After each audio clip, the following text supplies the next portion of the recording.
அருணையின் பெருமகனே எங்கள் அண்ணாமலை சிவனே,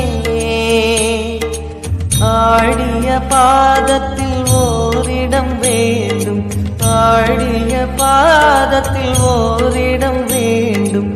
அருள்வாயீஸ்வரனே, அன்பே அருணாச்சல சிவனே.